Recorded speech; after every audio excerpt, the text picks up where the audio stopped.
પવિત્ર યાત્રાધામ બહુચરાજી શક્તિપીઠ માં બહુચરના મંદિરે ચૈત્રી પૂનમનો ત્રિદિવસીય મેળાનો શુભારંભ થયો।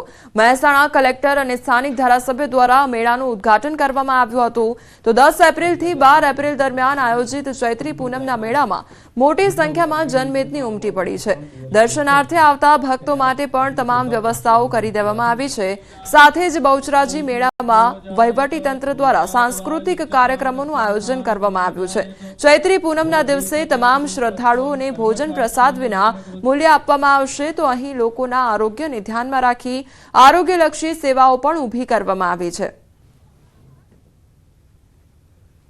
અને આવનારા જે લોકો છે વિવિધ રસ્તાઓ પરથી આવે છે, માની લો કે સુરેન્દ્રનગર જિલ્લા તરફથી આવતા હોય, અમદાવાદ તરફથી આવતા હોય, મહેસાણા તરફથી આવતા હોય, તો જ્યારે આવે હીટવેવનો એક તો સમય ચાલી રહ્યો છે ત્યારે તમામની આરોગ્યની સેવાઓ જળવાય એને આપણે પ્રાધાન્ય આપ્યું છે। સાથે સાથે ટ્રાફિકની સમસ્યા કોઈ ના ઉદ્ભવે, લોકોનું આરોગ્ય જળવાઈ રહે, સાફ સફાઈ પણ જળવાઈ રહે, ટ્રાફિકના કોઈ પ્રશ્નો ના આવે, યાત્રિકોને વિનામૂલ્યે ભોજન મળે, આરામ મળે, આરોગ્યની સગવડતા મળી રહે એવી વ્યવસ્થા તંત્ર તરફથી કરવામાં આવી છે। ખાસ કરીને ઉનાળો છે, ગરમીનું વધારે પ્રમાણ હોવાથી અહીંયા મંડપમાં ફુવારા સિસ્ટમ પણ રાખવામાં આવી છે। એનાથી ગરમી ઓછી લાગે, માના દર્શન થાય। 250 કિલોની કેક કાપીને સાળંગપુરમાં ઉજવાશે હનુમાન જયંતિ, લાખો ભક્તો ઉમટશે। હનુમાન જયંતિ અને શનિવારનો અનોખો સંયોગ છે, ત્યારે સુપ્રસિદ્ધ યાત્રાધામ સાળંગપુરમાં શ્રી કષ્ટભંજન દેવ હનુમાનજી મંદિર ખાતે હનુમાન જયંતિ મહોત્સવની તૈયારીઓને આખરી ઓપ અપાઈ રહ્યો છે। અહીં 11 એપ્રિલથી 12 એપ્રિલ દરમિયાન અનેકવિધ ધાર્મિક કાર્યક્રમોનું આયોજન કરાયું છે, જેમાં લાખોની સંખ્યામાં ભાવિક ભક્તો ઉમટી પડશે। ભાવિકો માટે રહેવા માટે, જમવા માટે પાર્કિંગ સહિતની સુવિધાઓ ઊભી કરાઈ છે। પંચમુખી હનુમાનજીની ભવ્ય શોભાયાત્રા નીકળશે। હનુમાન જયંતિના પાવન પ્રસંગે 11 એપ્રિલે સવારે 7:30 વાગે રાજોપચાર પૂજન થશે, જેમાં 1008 કિલો પુષ્પોથી કષ્ટભંજન દેવનો ભવ્ય અભિષેક કરવામાં આવશે। સાંજે 4 વાગે કળશ યાત્રા યોજાશે, જેમાં 4 હાથીની સવારી ઉપર ઠાકોરજી બિરાજમાન થશે। હજારો બહેનો દાદા માટે અભિષેકનું જળ મસ્તક પર ધારણ કરશે। 251 પુરુષ મહિલા ભક્તો સાફા ધારણ કરીને યાત્રામાં જોડાશે। 108 બાળકો દાદાના વિજય ધ્વજને લહેરાવશે। આ તકે સીધી ડાન્સ જબરજસ્ત આકર્ષણ જમાવશે। આ ઉપરાંત ડીજે, નાસિક ઢોલ, બેન્ડવાજાથી રમઝટ બોલાવાશે। 251 કિલો પુષ્પ અને 25,000 ચોકલેટથી સંતો દ્વારા દર્શનાર્થીઓને વધાવવામાં આવશે। 11 એપ્રિલે રાત્રે 8:30 વાગે હજારો દીવડાઓથી કિંગ ઓફ સાળંગપુરની સંતો અને ભક્તોની ઉપસ્થિતિમાં સમૂહ આરતી થશે। ઐતિહાસિક આતશબાજી કરાશે। રાત્રે 9 કલાકે ખ્યાતનામ કલાકાર જીગરદાન ગઢવી દ્વારા ડાન્સ વિથ ભક્તિ સંગીતનો કાર્યક્રમ યોજાયો અને કિંગ ઓફ સાળંગપુરના સાનિધ્યમાં ભક્તિ સંગીતનો લાઈવ કોન્સર્ટ યોજાશે। જ્યારે 12 એપ્રિલે દાદાની જયંતિની ઉજવણી કરવામાં આવશે। સવારે 5 વાગે મંગળા આરતી, 7 વાગે દાદા સુવર્ણ વાઘા ધારણ કરીને ભક્તોને દર્શન આપશે। 7:30 વાગે 51,000 બલૂન ડ્રોપથી ભક્તોનું સ્વાગત થશે। 250 કિલો કેકનું કટિંગ કરી હજારો ભક્તો હનુમાન ભક્તિમાં ડીજેના તાલે ઝૂમી ઉઠશે। સવારે 11 વાગે મહાઅન્નકૂટ યોજાશે। આ દરમિયાન સવારે 7 વાગ્યાથી સમૂહ મારુતિ યજ્ઞનું પણ આયોજન કરાયું છે, જેમાં વડતાલ ગાદીના આચાર્ય રાકેશ પ્રસાદ દાસ સંતો અને 1000થી વધુ હરિભક્તો યજ્ઞમાં બેસવાનો લાભ લેશે। દેશના વિવિધ પ્રાંતમાંથી આવેલા 50થી વધુ બ્રાહ્મણો આ યજ્ઞ કરાવશે। સાંજે 7 વાગે સમૂહ મહાસંધ્યા આરતી યોજાશે। વિશ્વ હોમિયોપેથી દિવસ 2025ની ગાંધીનગરમાં ઉજવણી થઈ અને આ પ્રસંગે મુખ્યમંત્રી ભૂપેન્દ્ર પટેલે કહ્યું કે રોગને જડમૂળથી નાબૂદ કરવાનો હોમિયોપેથીમાં ગુણ છે। વ્યક્તિના તન, મન અને આરોગ્ય સારું કરવામાં હોમિયોપેથી મહત્વનું છે અને આ જ હોમિયોપેથીને પીએમ મોદીએ નવી દિશા આપી છે। સૌની સુખાકારી માટે સૌને પોષાય તેવું આ હોમિયોપેથીને નવું બળ આપવામાં આવ્યું છે। હોમિયોપેથીનો વ્યાપ વધે તે માટે ઘણા સુધારા પણ કરવામાં આવ્યા છે। નવા રચાયેલા આયુષ મંત્રાલયના લીધે નવા સીમાચિહ્નો પ્રાપ્ત કર્યા છે અને ગુજરાતે આવી વૈકલ્પિક સારવાર માટે એક આધાર ઊભો કર્યો છે। હોમિયોપેથી એ વૈકલ્પિક દવાઓનું એવું સ્વરૂપ છે જે કુદરતી ઉપચાર ક્ષમતાઓને વધુ એક્ટિવ કરે છે। આ બેયના પાયામાં તો રોગને જડમૂળથી નાબૂદ કરવાના ઉપચારો જ છે, એટલે કે ગાંધીજીના નેચરોપેથીના ઉપચારોના વિચારો, આજના હોમિયોપેથી ઉપચારો બેયનો સમન્વય આ મહાત્મા મંદિરમાં થયો છે।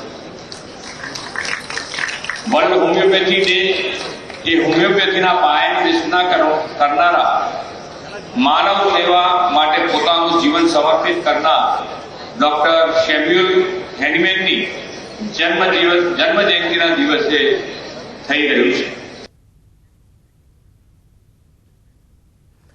શક્તિપીઠ અંબાજીમાં સૌપ્રથમ વખત ત્રિદિવસીય રાષ્ટ્રીય મહિલા આર્ચરી સ્પર્ધાનું શુભારંભ કરવામાં આવ્યું હતું. મુખ્યમંત્રી ભૂપેન્દ્ર પટેલ દ્વારા આર્ચરી સ્પર્ધાનું શુભારંભ કરવામાં આવ્યું હતું, જેમાં એનપીટીસી ખેલો ઇન્ડિયા નેશનલ રેન્કિંગ અને વિમેન્સ આર્ચરી ટુર્નામેન્ટમાં દેશભરના 28 રાજ્ય અને 8 કેન્દ્રશાસિત પ્રદેશોમાંથી 500 ઉપરાંત મહિલાઓએ ભાગ લીધો હતો.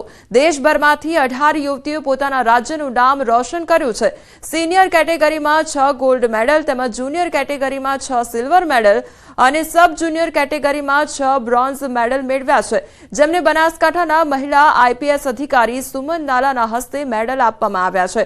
સાથે જ વિજેતા પ્રાપ્ત કરેલા યુવતીઓને શુભેચ્છા પાઠવવા સાથે સરકાર દ્વારા નિયત કરાયેલા રોકડ રકમના ચેક પણ અર્પણ કરવામાં આવ્યા હતા.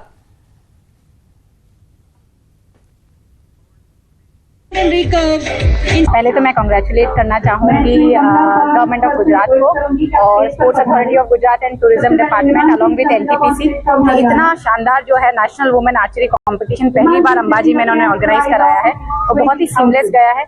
400 से ज़्यादा यहाँ पार्टिसिपेंट्स आए हैं. उनके रहने का खाने पीने की व्यवस्था सरकार ने की है और सेफ्टी और सिक्योरिटी का ध्यान पूरा पुलिस ने रखा है और बहुत ही सक्सेसफुली ये हुआ है. पूरे एनआरटी में गुजरात में मैंने गोल्ड मेडल जीता है, जिसकी मुझे बहुत खुशी है. यहाँ पे बहुत ही अच्छा इनिशिएटिव लिया गया था गवर्नमेंट की तरफ से. बहुत ही अच्छे लेवल पे एक टूर्नामेंट करवाया गया था जिसमें हमें कैश अवार्ड्स भी दिए गए. मैं चाहती हूँ कि ऐसे ही टूर्नामेंट और भी होते रहें ताकि लड़कियों को और अपॉर्चुनिटी मिलती रहे. पहले तो मैं कांग्रेचुलेट करना चाहूँगी गवर्नमेंट ऑफ गुजरात को. હનુમાન જયંતીની તૈયારી હાથ ધરવામાં આવી તો અમદાવાદ હનુમાન કેમ્પમાં તૈયારી હાથ ધરવામાં આવી છે. કેમ્પ હનુમાનજીની શોભાયાત્રા નીકળી. કેમ્પ હનુમાન મંદિરથી વાસણા સુધી શોભાયાત્રા નીકળી તો હનુમાન દાદાની ગદા દર વર્ષે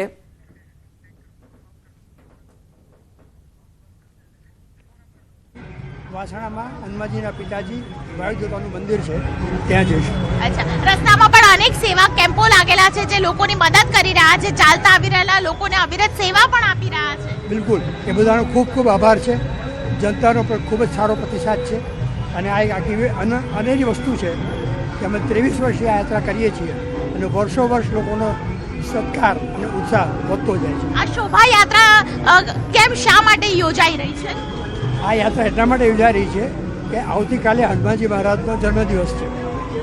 એના એક દિવસ પહેલાં હનુમાનજી મહારાજ પોતાના પિતાજી વાયુદેવતાને નમન કરવા જાય છે, એમની આજ્ઞા લેવા જાય છે કે પિતાજી કાલે મારો જન્મદિવસ છે, ઉજવું અને આપ એમાં પધારો. એ આમંત્રણ આપી આજ્ઞા લઈ અને હનુમાનજી મહારાજ પોતાના મંદિરે પરત આવે છે. બિલકુલ, હનુમાનજી એટલે જ આજ્ઞાકારી કહેવાયા છે ને. આજ્ઞા તેઓ લે છે પિતા પાસેથી અને પિતા પાસેથી આજ્ઞા લઈને તેઓ ખાસ કરીને પોતાનો જન્મોત્સવ છે ધામધૂમથી ઉજવે છે. આ પરંપરા આજે પણ યથાવત છે. 23 વર્ષથી કેમ્પ હનુમાનથી ખાસ કરીને વાસણા જે વાયુદેવતાનું મંદિર આવેલું છે, જે કહેવાય છે કે હનુમાનજીના પિતાજીનું મંદિર છે, ત્યાં આ શોભાયાત્રા પહોંચે છે. તેમની સાથે અસંખ્ય ભક્તો છે તેઓ જોડાતા હોય છે. કેમેરા પર્સન અમિત શર્મા સાથે દીપિકા કુમાર, ન્યૂઝ 18 ગુજરાતી, અમદાવાદ. તો આ કેમ્પ હનુમાન મંદિરના ટ્રસ્ટી હતા કે જેમના દ્વારા વાત કરવામાં આવી છે કે લગભગ 23 વર્ષથી આ શોભાયાત્રા કાઢવામાં આવે છે અને લોકોમાં દર વર્ષે ઉત્સાહમાં ઉમેરો થતો જોવા મળતો હોય છે. લાલપુરના મહેમાણા ગામના લોકોએ શંખનાદ ઝાલર વગાડી ખરાબ રોડનો વિરોધ કર્યો. શંખનાદ, ઝાલર અને ટંકુરીનો રણકાર. આરતી ઉતારતા લોકો. અહીં કોઈ ભગવાનની પૂજા કે આરતી નથી થતી, પરંતુ જામનગરના મહેમાણા ગામના લોકો રોડની અંતિમ વિધિ કરી રહ્યા છે. કેમ કે લાલપુર પંથકમાં આવેલા મહેમાણા અને આસપાસના 10 ગ્રામ્ય વિસ્તારોને જોડતો રસ્તો છેલ્લા 10 વર્ષથી મરણ પથારીએ છે. આ રોડ એટલો બિસ્માર છે કે અહીંથી તમારું વાહન લઈને નીકળો તો વાહનનું તો જે થવું હોય તે થાય, પણ તમારા હાડકાં જરૂર ખોખલા થઈ જાય. કમરતોડ રોડના કારણે અહીંથી લોકો નીકળવાનું ટાળી રહ્યા છે. ખાનગી વાહનો તો રોડના કારણે અહીં આવવાનું જ પસંદ નથી કરતા. કોઈ આવે તો બમણું ભાડું વસૂલે છે. રોડ પર ડામરનું તો નામો નિશાન નથી. ધૂળિયા રોડથી લોકો ત્રાસી ગયા છે. આ અંગે અનેકવાર રજૂઆત કરવા છતાં આ ગામના લોકોની સમસ્યા સાંભળવા વાળું કોઈ નથી. હવે તો સ્થાનિકો રજૂઆત કરીને થાકી ગયા છે, ત્યારે લોકોએ શંખનાદ